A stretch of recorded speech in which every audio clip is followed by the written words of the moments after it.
Hello, everyone. It's February the 16th, Thursday. I appreciate you being with us. We've got several guests that are with us today. The Secretary of the West Virginia Department of Arts, Culture, and History, Randall Reed Smith, is with us. The Commissioner of the West Virginia Division of Motor Vehicles, Everett Frazier, is with us. And to discuss the situation, in the northern part of our state, in East Palestine, that's in Ohio, but from the standpoint of the danger of what we've all seen and seen repeatedly, on the news and everything, the Deputy Secretary of the West Virginia DEP, Scott Mandarola, is with us, and the Commissioner of the West Virginia Bureau for Public Health, State Health Officer Matt Christensen, is also with us and everything to discuss what's going on up there. But nevertheless, we'll get to that in just one second. We all know about the train derailment. We all know about the igniting of the chemical there and that great big, basically black, mushroom cloud, it looked like almost, and everything. But there's been a lot of help, from a lot of folks and everything from several different states, including us and everything. Our National Guard's been on this, over and over and over, but the Emergency Management Division, the DEP, the DHHR, and the National Guard have all been working with this and everything.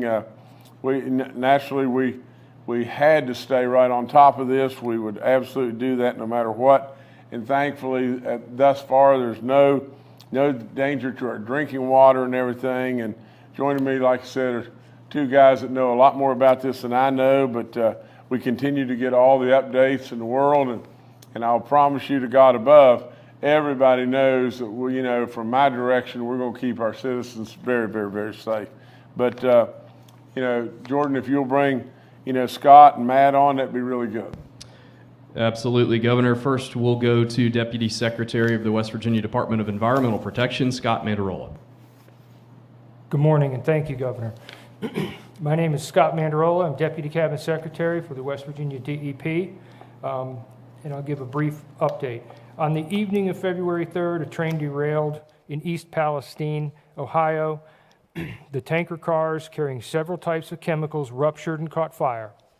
Low levels of butyl acrylate, which is used to manufacture plastics and resins, reached the Ohio River through Little Beaver Creek, a small tributary located near the Ohio and Pennsylvania border.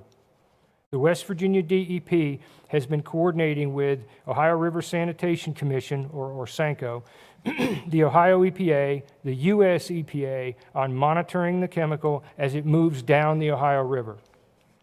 The most recent update received this morning: the DEP was on site yesterday with our SANCO staff to track the plume, collect samples along the Ohio River from Ravenswood to Parkersburg. The leading edge of the plume is estimated to be near mile marker 264 today on the Ohio River, which is near Point Pleasant and the mouth of the Kanawha River. The highest concentration observed on Wednesday were below the 3 parts per billion. The influx of water from the Kanawha River should add at least 25% additional dilution on top of the dilution added from the current rain event, which will be helpful as this moves downstream. Greater Cincinnati Water Works will be running the confirmation samples to quantify those concentrations. The plume is estimated to reach the Huntington area by late Friday or early Saturday morning. These preliminary monitoring results are still well below the provisional health guidance values issued by the U.S. Agency for Toxic Substance and Disease Registry, which is 560 parts per billion for drinking water, and are continuing to decrease as the plume travels downstream. The DEP is also in contact with the EPA regarding air monitoring. The U.S. EPA is conducting air monitoring around the perimeter of the crash site in Ohio and have not detected any concentrations of contaminants above health advisory levels. The DEP has air monitoring stations in the northern panhandle of West Virginia and have not detected any impacts to air quality stemming from the derailment. Thank you. Thank you, sir. We'll now hear from Commissioner of the West Virginia Bureau for Public Health and State Health Officer Matt Christensen. Thank you, Governor, for attributing some time to this important topic. We know that the public is rightly concerned about this issue, and we want everyone to know that we are coordinating closely with all of our state partners from the Department of Environmental Protection and Emergency Management Divisions to monitor this situation very closely. We've been communicating on a regular basis and have been cooperating with a hands-on approach to tackle this issue. DHHR and the Bureau for Public Health has worked very closely with water companies as we learned of this spill and of this potential contamination, and have offered guidance to those water companies as this plume has passed. Based on this successful collaboration that we've had here across state government and with federal partners and other states, we have not had any reports of this substance entering the water supply in any of the affected areas, and there are no water advisories being issued at this time based on the successful results of that collaboration. Thank you.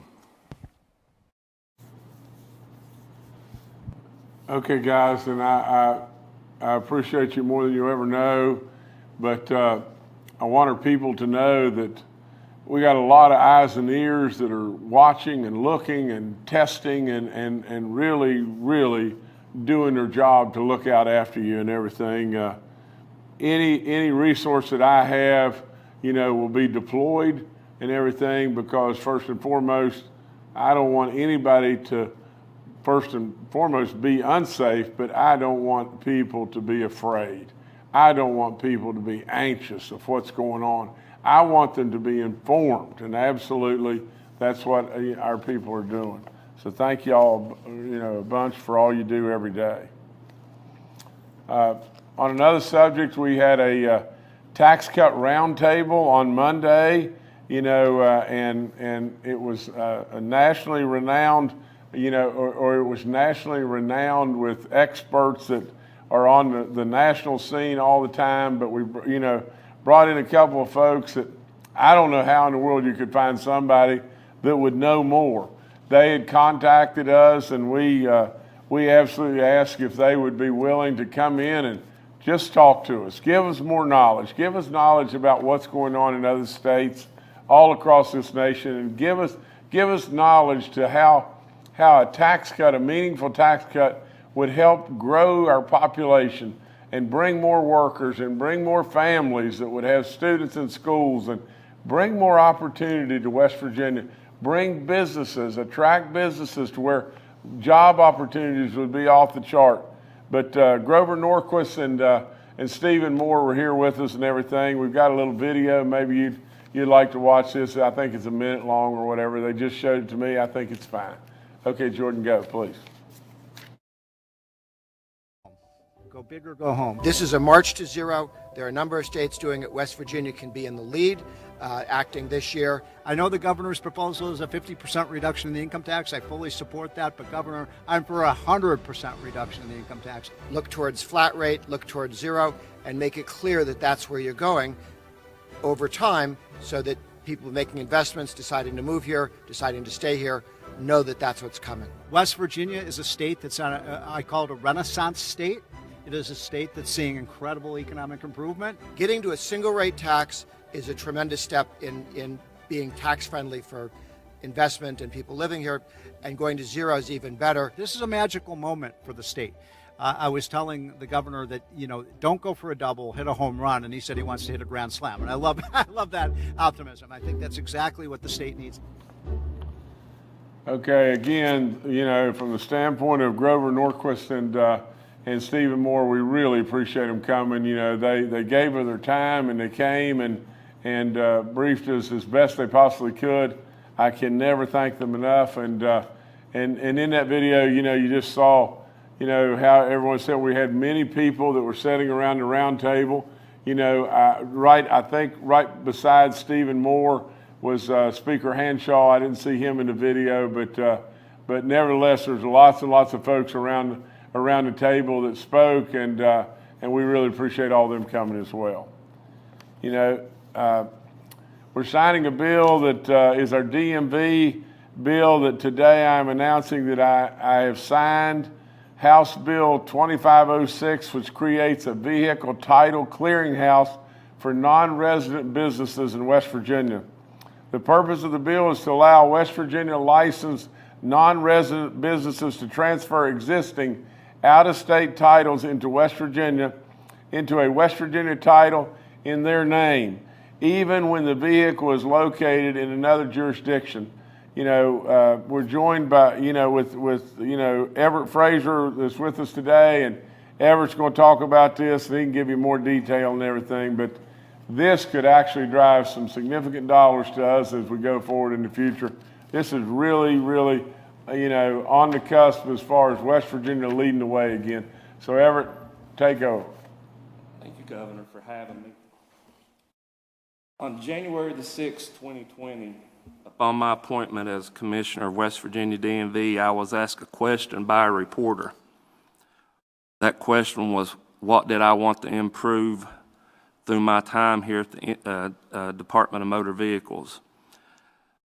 My response included two things: technology and the overall experience that our customers have when they visit our regional offices.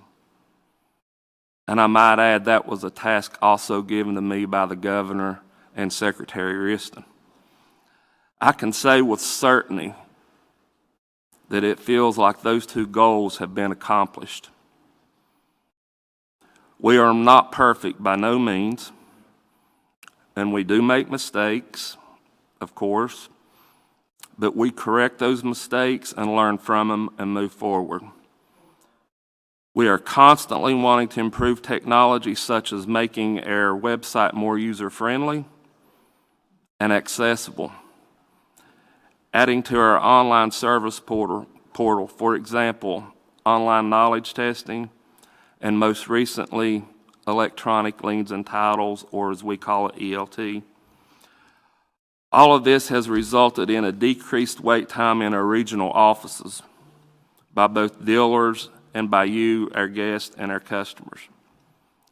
While we were implementing our ELT system, we discovered a huge opportunity.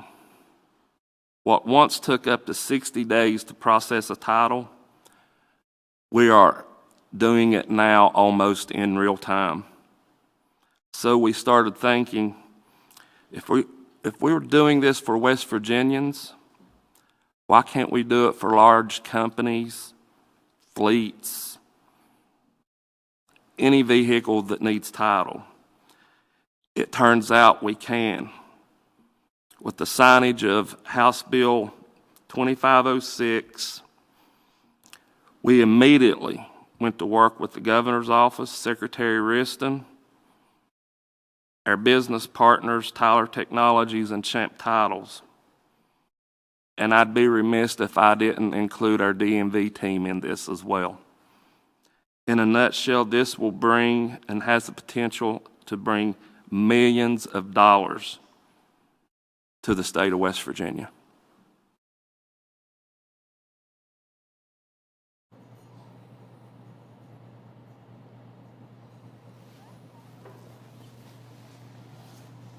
Okay, Everett, thank you so much. And is that not unbelievable? I mean, really, when it really boils right down to it. I mean, so many things are happening in West Virginia today that we could be so proud of. This is just another absolute milestone to think of just the good stuff that hardworking West Virginians come up with on their own and absolutely implement and make more and more and more goodness for our state. It's really great stuff. Great, great, great stuff. So Everett and all your team, we thank you. We thank, Jimmy Riston and so many for what they do. So thank you so much. As far as the weather advisory, we are experiencing some showers and some storms. There is a flood watch that's in effect in most of southern West Virginia. We got to be a little bit careful about that. And there's some light snow that will take place, I guess, on Friday and everything, but only accumulations at higher elevations. But always take heed in West Virginia, with our mountains and everything else. If we have a significant storm and everything, we can really get into flooding. So watch them be really safe. Randall Reed Smith is with us today, and he's going to talk to us about, our dome where we were at the Capitol, where we had a real water issue and everything, and there's some real state historic preservation that's going on. And so, Randall, if you could come on and tell us everything that we're doing. Hi, Governor. Thank you for having us today. As you know, we had the dome project a few years back. It took a lot of time to get it all fixed, and we're ready to dedicate it. And we have a plaque here, and I'm going to unveil the plaque for you, and we will see who all's on the plaque. So, whoops, there we go. So, Governor, of course, you were governor during all this time. We have then Secretary Alan McVeigh, and then as the State Historic Preservation Officer through my position, I'm here. Susan Pierce, who is the Deputy Director at the State Historic Preservation Office, the Capitol Building Commission, who did so much work to approve all of these improvements so that we could get it done in a very expedient time. Greg Melton was in charge of general services of that at that time. Mark Bott, who worked on the project with Pullman, and then, of course, we had Rex Cyphers, who was the principal for the architecture firm. So we're very excited to have it done. We're going to place it up in the rotunda when we have time, and then we'll have a nice dedication ceremony up there. Any questions, Governor? I don't have anything, Randall, other than just say just this. This man is stuck on all the time. I say it over and over, but what a job you do, and I love your enthusiasm. I always do. So thank you so much, Randall. Thank you, Governor. Thank you for everything you do for the arts, culture, and history. We so appreciate you. Thank you. Well, thank you, sir. Okay, I'm going to switch channels again and everything. I'm going to talk to you about something that goes on across this state, in the celebration in many ways, and that's our deer season. We have the numbers of deer that we were able to harvest, in our deer season this year, but 118,606 deer were harvested in the 2022-2023 season. That's a 12.7% increase. That's good news, really good news, and it's also significantly above the 5-year average. I guess it's 12.2% above the 5-year average. It's really good stuff and everything, from the standpoint that our deer herd is healthy and growing, and our hunters are enjoying that and bringing a lot of economic prosperity to West Virginia and everything. And it's a tradition that we've enjoyed in West Virginia forever and a day, and it's really, really good stuff. I know the number of bear that we have in West Virginia, it seems like, have dropped off. I really believe that they dropped off significantly and everything. I haven't had the opportunity to bow hunt a lot this year, but I did go a half a dozen times and everything, and I got a deer with my bow really the first day that I went, and all the rest of the days and everything I didn't really see much. But the thing that really surprised me was through all of that, their year before last, I saw so many bear when I was actually bow hunting. It was almost really tough to really even deer hunt because of the number of bear that you were seeing and everything. But I did not see a single bear this year, and it really surprised me. So anyway, nevertheless, I know our bear harvest is down, but it's great news that our deer harvest is way up.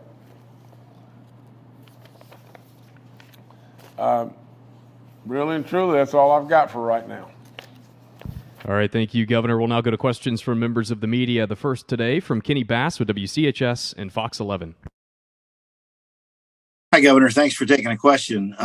Yesterday, we reported on something that you and I discussed last year about serious allegations involving the West Virginia State Police. We talked with Department of Homeland Security Secretary Jeff Sandy about the investigation into some pretty serious allegations, which were provided both to us and to the administration. I know the investigation is not finished. I know Secretary Sandy said it's going to be between 2 to 3 months, 60 to 90 days before they're ready to handle the end of it and hand in their findings. But I'd just like to get a thought from you. You've had a few months now to think about it. You've obviously been keeping track of the investigation. What do you think about what you've heard so far, what you've seen so far, and how confident are you in the West Virginia State Police? Well, Kenny, first and foremost, as far as how confident that I am in the West Virginia State Police, I am completely confident in the West Virginia State Police. You know, they do an amazing job. They do an amazing, amazing job every single day. They put their life on the line. You know, I was with a trooper in the Hedgesville area last night, you know, and listen to him, it was amazing to just think, you know, that they're in an unbelievably busy area. You know, there's many times they're down to only 3 state policemen that are covering that whole area, you know, late in the evening and everything. And so you know, and he talked about going to domestic violence, you know, calls and everything and having to go by himself. Well, I mean, honestly, I don't know how in the world you could say anything except praise for the state police in general. But I absolutely, when I was informed of this, I immediately called, you know, for an administrative investigation. We have been doing that. You know, there's been many people involved, and really and truly, there is concern. There's no question that there's concern, but it is no reflection on the state police in general. This is, you know, if there is a problem, and you know, and I surely can't comment, you know, more on the investigation and all that stuff at this time.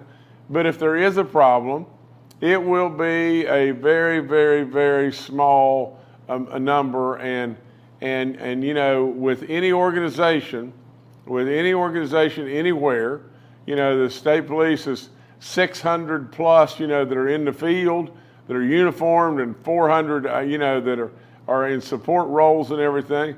Well, with 1,000 people, you know, there's a good chance that you could end up with, you know, a few bad eggs. And if that be the case, they'll be addressed, and they'll be addressed very, you know, very quickly, and they'll be addressed in a way that's adequate, you know, for what they've done that's improper. But right now, we don't need to get into all that. We need to let the investigation conclude, and hopefully the investigation concludes and there's not any problems. But wherever the investigation takes us is where we'll conclude. I mean, if the investigation takes us on a pathway that says, yes, there is a real problem, we'll address it. Because Kenny, I don't believe in that. And you know, if there's people that are doing things that are improper, that's not right. It's just plain not right. But we should all absolutely take heed to what I'm saying right here. We are so blessed with how good our state police, police men and women are. And they protect us. They absolutely do phenomenal work. You know, I mean, it is unbelievable from time to time, the criticism that can be cast towards police officers. Are you kidding me? We went down a pathway in this country not long ago where the theme was defund the police. Is there anything more stupid than just that? There's no way to address that other than just say, plain stupid. I mean, the epitome of a lack of appreciation. I mean, I'm not going there. There's no way am I going there. You know, I really appreciate the hard work that these people do. And just think about it. They're always the first people you call. You're in trouble. You call them. They get there as quickly as they possibly can. They put their life on the line for you. And literally, they're not paid enough money, and they're surely not appreciated enough. They're really good, but if we got some oddballs that are doing some stuff that they shouldn't be doing, they need addressed. That's all I can say. All right, thank you, Kenny. Next to Charles Young with WV News. Hi, this is Charles Young with WV News. I had a couple of follow-up questions about our air and water monitoring. So it sounds like, based on the comments that the folks made earlier, we have a good assessment on where the chemicals are and where they're headed. Do we know at what point do we have a timeline for when they will be out of the state? And then also, do we have a plan as of yet for long-term monitoring? After this immediate threat has passed, is there a plan in place to make sure we're keeping tabs on potential long-term effects of this? Thank you. Charles, thank you a bunch. And I think, Scott, this is a question right in your wheelhouse, sir. Thank you, Governor. As I said earlier, we expect this to reach Huntington in sometime Saturday morning. At that point, you're looking at probably no more than 10 or 15 miles, and it's out of the state. It'll then be down below the border with Kentucky. It's currently traveling at about 1 mile an hour. Now, with this rain event, that may increase, and that's being worked into the model.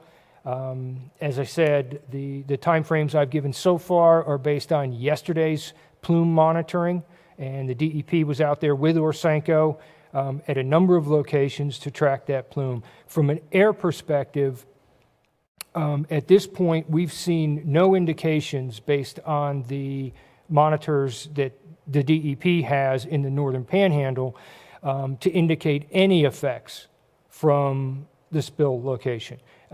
We are continuing to work with Orsenko. Orsenko has what's called ODS system, and it's the organic detection system. It's located at a number of locations down the Ohio River, all the way, starting up in Pennsylvania, traveling all the way down to the lower end of the river near the Mississippi. And that system is ideal for just what we're talking about here. They continuously take samples and monitor for volatile organic compounds. And if anything should occur or show up, it will show up first on that early detection system. All right, thank you, Charles. Next, we'll go to Mark Curtis with Nexstar Media. Good morning, everyone. Yeah, I wanted to get some clarity about the impact of the weather because as the governor mentioned, we are under a flood watch until 4 a.m. Friday. We've had some heavy rains and winds in Charleston already this morning. I got the sense that you feel like the rain is actually your friend. It'll help dissipate. But is there any scenario where a flood or river going over its banks might bring some of that chemical into municipal water systems, or is it true that the rain is really going to assist us with this more than anything at all? Well, Scott, Mark, my opinion is it's assisting, but Scott, you can elaborate on that as well.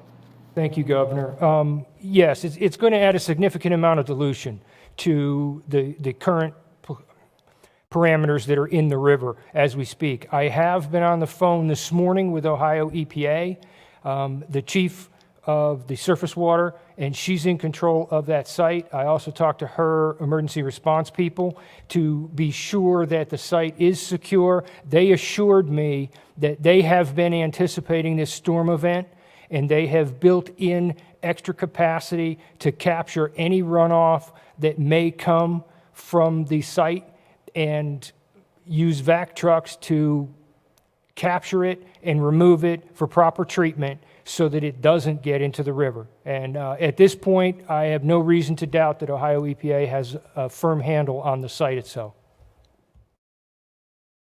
All right, thank you, Mark. Next to Emily Rice with West Virginia Public Broadcasting.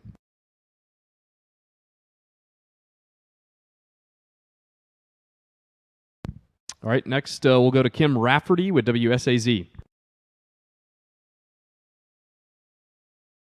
All right, good morning, Governor. My question is about the train derailment 2. Has there been any air testing for these chemicals in the southern part of the state, and have these chemicals been detected in southern counties? Well, Aaron, listen, I've got to go to Scott, and Scott, please take over, and Matt, you may want to add something as well. Thank you, Governor. The closest monitors to the site are in the northern panhandle, and that's the prevailing wind direction. There's no reason at this point for us to believe that the plume would have traveled to the southern part of the state and not been detected at the closest monitors to the site itself.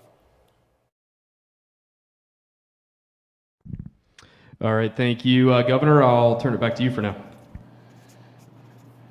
Well, the one thing that I just want to comment on is just this.